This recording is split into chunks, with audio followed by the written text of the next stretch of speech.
The Qedarites were a largely nomadic, ancient Arab tribal confederation, described as the most organized of the Northern Arabian tribes. At the peak of its power in the 6th century BCE, it controlled a large region between the Persian Gulf and the Sinai Peninsula. Biblical tradition holds that the Qedarites are named for Qedar, the second son of Ishmael, mentioned in the Bible's books of Genesis and 1 Chronicles, where there are also frequent references to Qedar as a tribe. The earliest extrabiblical inscriptions discovered by archaeologists that mention the Qedarites are from the Neo-Assyrian Empire, spanning the 8th and 7th centuries BCE. They list the names of Qedarite kings who revolted and were defeated in battle, as well as those who paid Assyrian monarchs tribute, including Zabib, queen of the Arabs. There are also Aramaic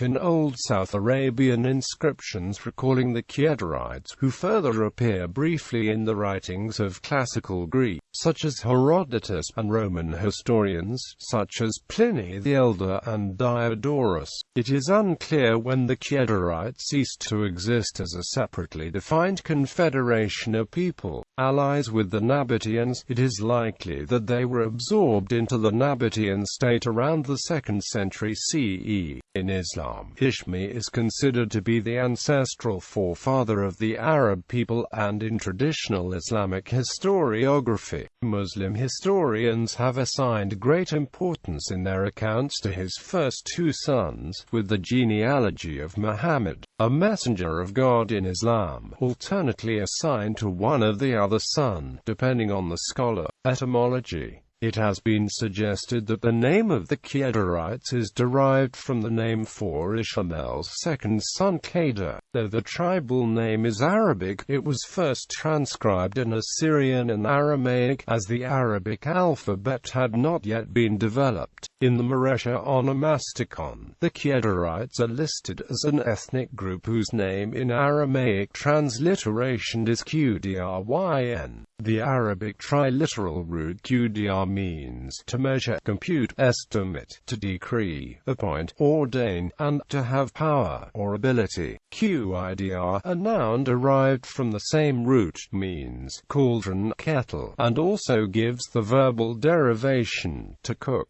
Ernst Axelner, a biblical scholar who undertook a historical study of the Ishmaelites and determined that they were known in Assyrian inscriptions as the Sumui, surmises that the name of the Qedarites was derived from the verb Qedara, with its meaning of to ordain, to have power. As this etymology is a deduction based solely on the prominence of the Qedar among the Sumui tribes, it is viewed as inconclusive by other scholars. Geographical Scope. The Qedarites were an Arab tribal confederation, or alliance of nomadic Arab tribes.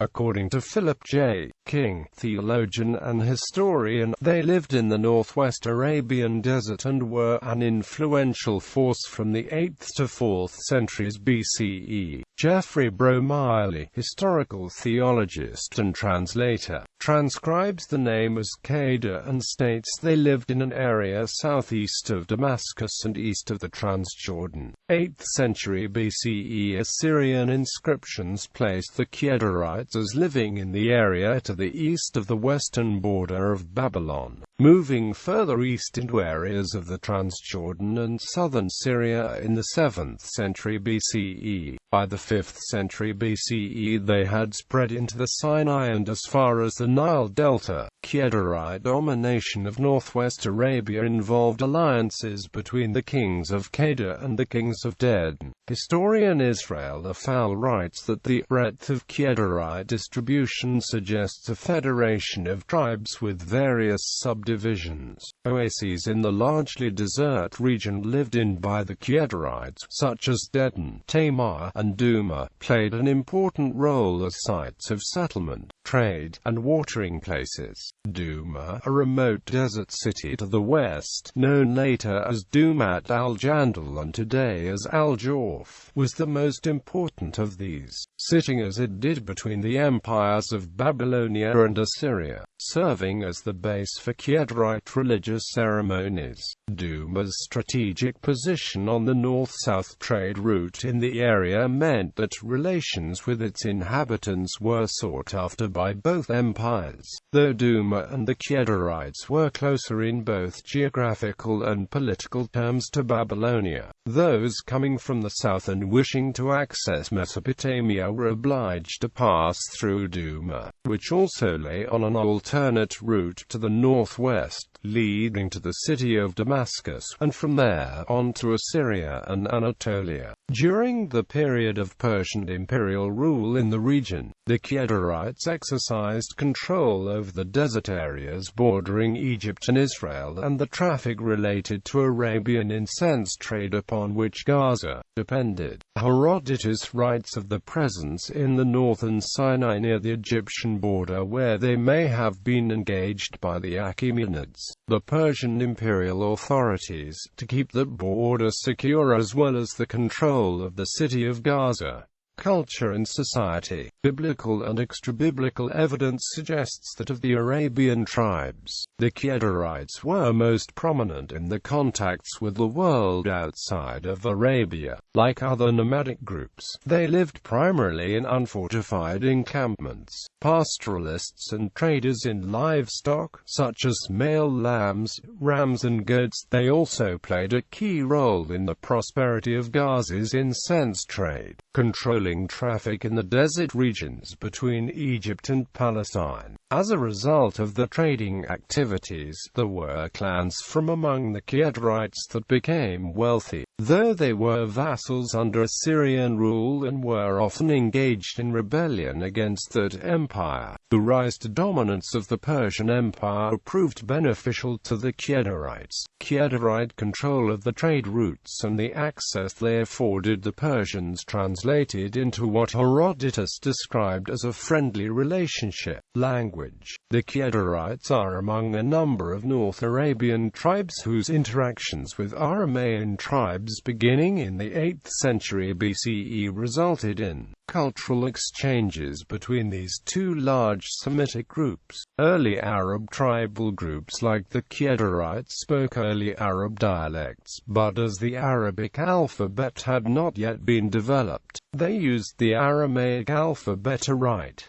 The tongue of Qedar is used in rabbinical sources as a name for the Arabic language. Paponymy, the practice of naming boys after the headfathers, was common among the Qedar. Some Qedarites had Aramaic personal names while others had Arabic personal names. Aramaic civilization and its peoples were gradually absorbed by the Arabs, with Arabic dialects in Lebanon, Palestine, Syria, and Iraq in particular exhibiting the influence of Aramaic. Religion. Religious worship among the Qedar, as was the case for most of the inhabitants of Arabia until the 7th century CE, was centered around a polytheistic system in which women rose to prominence. Divine images of the gods and goddesses worshipped by Qedarite Arabs, as noted in Assyrian inscriptions, included representations of Artasamain, Nuha, Ruda, Daa, Abiralu, and Artakruma. The female guardian of these idols, usually the reigning queen, served as a priestess who communed with the other world, is mentioned above. There is also evidence that the Qedar worshipped Al-Lat, to whom the inscription on a silver bowl from a king of Qedar is dedicated. In the Babylonian Talmud, which was passed down orally for centuries before being transcribed c. 500 CE in Tractate Ceremonies, it is said that most Qedarites worshipped pagan gods, to whom there is a mausoleum assigned to him in Qed city Zanjan province, Iran. Genealogy.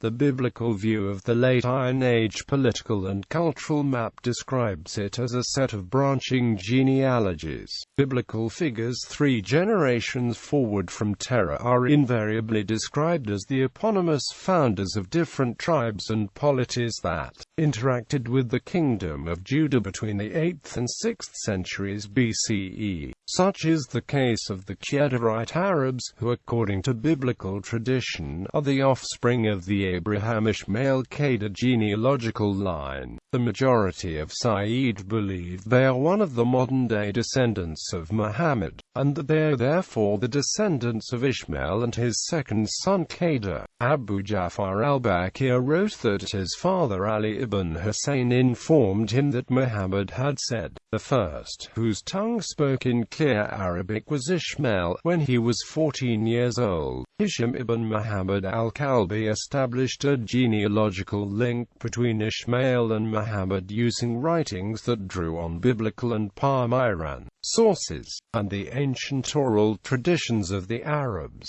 His book, Jamharat al-Nasib, seems to posit that the people known as Arabs are all descendants of Ishmael. Ibn Kathir writes, all the Arabs of the Hijaz are descendants of Nebaioth and Qedar. Medieval Jewish sources also usually identified Qedar with Arabs and/or Muslims. According to author and scholar Urfan Shahid, Western scholars viewed this kind of genealogical Ishmaelism with suspicion, seeing it as a late Islamic fabrication because of the confusion in Islamic times which made it such a capacious term as to include the inhabitants of the south as well as the north of the Arabian Peninsula. But shorn of this extravagance, the concept is much more modest in its denotation, and in the sober sources it applies only to certain groups among the Arabs of pre-Islamic times. Some important statements to this effect were made by Muhammad when he identified some Arabs as Ishmaelites and others as not. Ishmaelism in this more limited definition holds that Ishmael was both an important religious figure and eponymous ancestor for some of the Arabs of Western Arabia. Prominence is given in Arab genealogical accounts to the first two of Ishmael's 12 sons, Nebaioth and Qedar, who are also prominently featured in the Genesis account. It is likely that they and the tribes lived in northwestern Arabia and were historically the most important of the 12 Ishmaelite tribes. In accounts tracing the ancestry of Muhammad back to Ma'd, Arab scholars alternate, with some citing the line as through Nebaioth, others Qedar.